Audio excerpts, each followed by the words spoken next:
नमस्कार, ललितास रेसिपी चॅनलमध्ये तुमचं खूप खूप मनापासून स्वागत आहे। आज आपण ओल्या नारळाची खुसखुशीत करंजी भरपूर सारण टाकलेली, आता तर नारळी पौर्णिमा ही जवळ येत आहे आणि अशी करंजी आपण गौरी गणपती बसल्यावर नैवेद्यासाठी सुद्धा बनवतो। तर चला मग खुसखुशीत करंजी कशी बनवायची ते बघूया। सर्वात आधी इथं मी मैदा घेतलेला आहे। तर हा मैदा 1 वाटीपेक्षा थोडा जास्त आहे, म्हणजे वजनाने 200 ग्रॅम इतका आहे। इथं आपल्याला बारीक रवा घ्यायचा आणि तो पोहे खायचे 5 चमच इतका रवा आहे। वजनी 30 ग्रॅम घ्यायचा। त्यानंतर चिमूटभर मीठ टाकून घेतलं आणि आपण हे आता व्यवस्थित असं मिक्स करून घेऊया। आणि यामध्ये आपल्याला तूप टाकून घ्यायचं आहे। तुम्ही तेल टाकलं तरीही चालेल। तूप इथं थंड घ्यायचं आहे, पण इथं मी घट्ट घेतलेलं नाही, वितळलेलंच तूप घेतलं। 2 टीस्पून घेतलं आणि ते व्यवस्थित आता पिठाला असं मिक्स करून घेऊया। छान पिठाला लागलं पाहिजे, असं या पद्धतीने व्यवस्थित मिक्स करून घ्यायचं आहे। आणि याचा असा हुंडा होतो की बघायचा आणि बघू शकता तुम्ही, या पद्धतीनेच आपल्याला तूप घ्यायचं आहे। म्हणजे 1.5 वाटी असली तर आपल्याला 2 टीस्पून तूप घ्यायचं किंवा तेल। तर इथं मी थोडं थोडं पाणी टाकून आपल्याला हे पीठ भिजवून घ्यायचं आहे। तर रवा टाकल्यामुळे आपली ही वरची जी पारी असते ना, ती एकदम खुसखुशीत होती, अशी मऊ पडत नाही।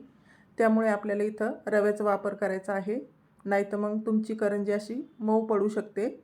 तर बघू शकता, खूप असं सैलसर पीठ भिजवलं नाही, घट्टसर आहे।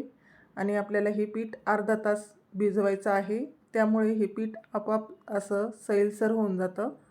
तर मी इथं थोडंसं तूप टाकून घेतलं आणि वरून असं पिठाला लावलं।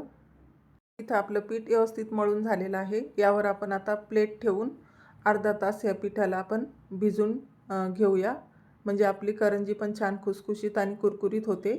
पीठ भिजत आहे तोपर्यंत आपण इकडं सारणाची तयारी करून घेऊया। तर इथं मी 1 चम्मच खसखस घेतलेली आहे आणि ती थोडी 1 मिनिटभर भाजून घेतली। त्यानंतर मी कट केलेले बदाम घेतले।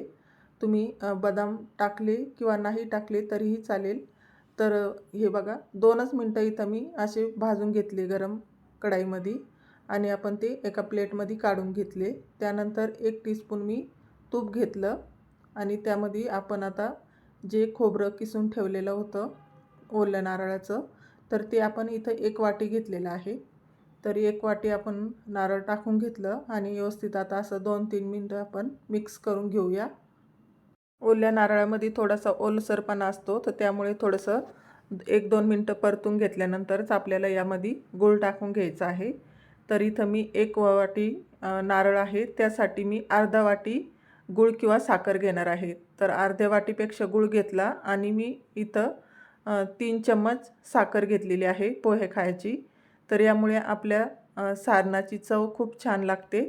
आणि आता आपण हे 3 ते 4 मिनटं असे परतून घेऊया, जोपर्यंत आपलं गुळाचं पाणी आटत नाही तोपर्यंत आपल्याला हे असं परतून घ्यायचं आहे। तर बघू शकता, आता पाणी सोडलेलं आहे गुळाने, एकदम असं सैलसर झालेलं आहे। 1-2 मिनटातच आपलं हे सारण असं घट्टसर होतं। त्यानंतर मी इथं 2 चम्मच मिल्क पावडर घेतलेला आहे। तुमच्याकडं मिल्क पावडर असलं तर टाका, नाही टाकलं तरीही चालेल, पण थोडं टाकल्यामुळे थोडी आणखी चव येते ह्या सारणाला। इथं आपण आणखी 1 मिनिटभर परतून घेतलं। त्यानंतर आपण भाजून ठेवलेली खसखस आणि बदाम टाकून घेतले आणि इथं मी इलायची पावडर घेतली अर्धा चम्मच।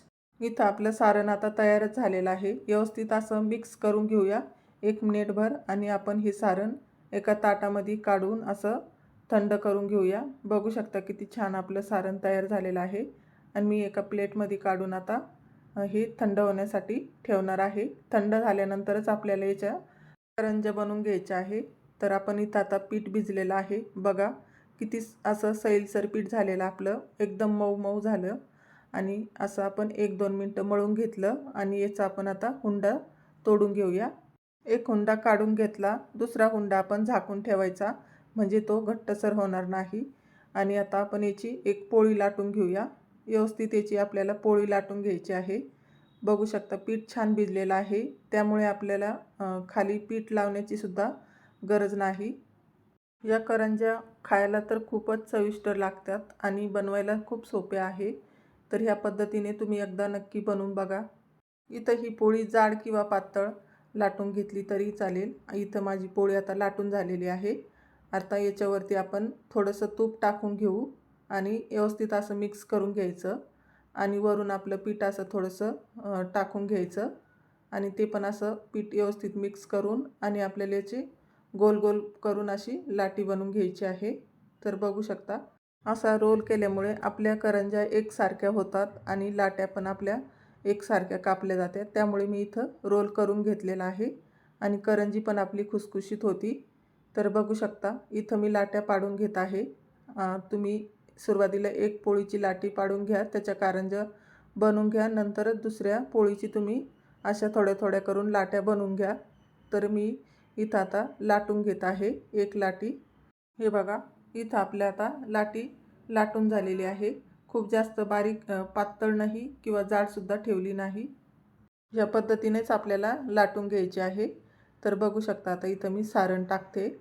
सारण आपल्याला टाकून आणि आता हे वरून असं दुमडून घ्यायचं आहे। तर थोडंसं सारण मी पुढं घेतलं आणि व्यवस्थित आता याला बंद करून घेत आहे। तर तुम्ही तुमच्या पद्धतीने बनवू शकता, साच्यामध्ये बनवा किंवा मग तुम्ही या पद्धतीने सुद्धा बनवल्या तरीही चालेल। तर इथं मी चक्री आहे माझ्याकडं, चक्रीचा चमचा, तेनाच मी इथं कट करून घेत आहे। तर खूप छान करंज्या होतात हे अशा पण। आणि तुम्हाला मी एक करंजी साच्यामध्ये सुद्धा बनवून दाखवणार आहे। तर चला मग आणखी एक लाटी घेतली मी इथं आणि इथं मी लाटून घेत आहे। तर ही थोडी मोठी आपल्याला लाटी लाटून घ्यायची, कारण की ती साच्यामध्ये आपल्याला टाकून आणि करंजी बनवायची आहे त्यासाठी। तर हे बघा साच्याला मी आधी पीठ लावून घेतलं म्हणजे खाली चिटकणार नाही। त्यानंतर आपण इथं सारण भरलं। सारण भरल्यानंतर आपल्याला कडाने आपल्याला ते पाणी लावून घ्यायचं आहे आणि व्यवस्थित हे बंद करून साईडचं पीठ काढून घेतलं आणि बघू शकता तुम्ही किती छान आपलं करंजी इथं झालेली आहे। इथं तुम्हाला मी दोन पद्धतीने करंजी बनवून दाखवली। बघू शकता एवढ्या करंज्या बनवलेल्या आहे। तुम्हाला जी पद्धत सोपी वाटली त्या पद्धतीने बनवू शकता। इथं आपण गॅस मध्यम ठेवलेला आहे। मध्यम गॅसवरच आपल्याला करंज्या तळून घ्यायच्या आहे। तेलसुद्धा आपल्याला खूप जास्त असं कडकडीत नाही पाहिजे, मध्यम गरम असलं म्हणजे आपली करंजी पण आतमधून तळल्या जाते। तर बघू शकता अशी टाकताच करंजी आपली वरती आलेली नाही, म्हणजे एकदम असे बुडबुडे आलेले आहे, पण करंजी अलगद अशी वर आलेली नाही, म्हणजे आपलं तेल हे व्यवस्थित गरम आहे पण खूप जास्त कडकडीत तापलेलं नाही। तर ह्या पद्धतीनेच आपल्याला करंजी तळण्यासाठी तेल पाहिजे। तर इथं मी सुरुवातीला 3च करंज्या टाकून घेतल्या। तर आपण ह्या करंज्या छान अशा तळून घेत आहे। छान बुडबुडे पण आलेले आहे करंजीला। या नारळी पौर्णिमेला गौरी गणपती बसल्यावर तुम्ही अशा करंज्या बनवू शकता। इथं आपल्या करंज्या आता तळूनच झालेल्या आहे। खूप जास्त डार्क रंगावर तळू नका, कारण की ह्या करंज्या वरती काढल्यानंतर सुद्धा त्यांचा कलर थोडा डार्क होतो। त्यामुळे इथंच आपल्याला करंजी काढून घ्यायची आहे।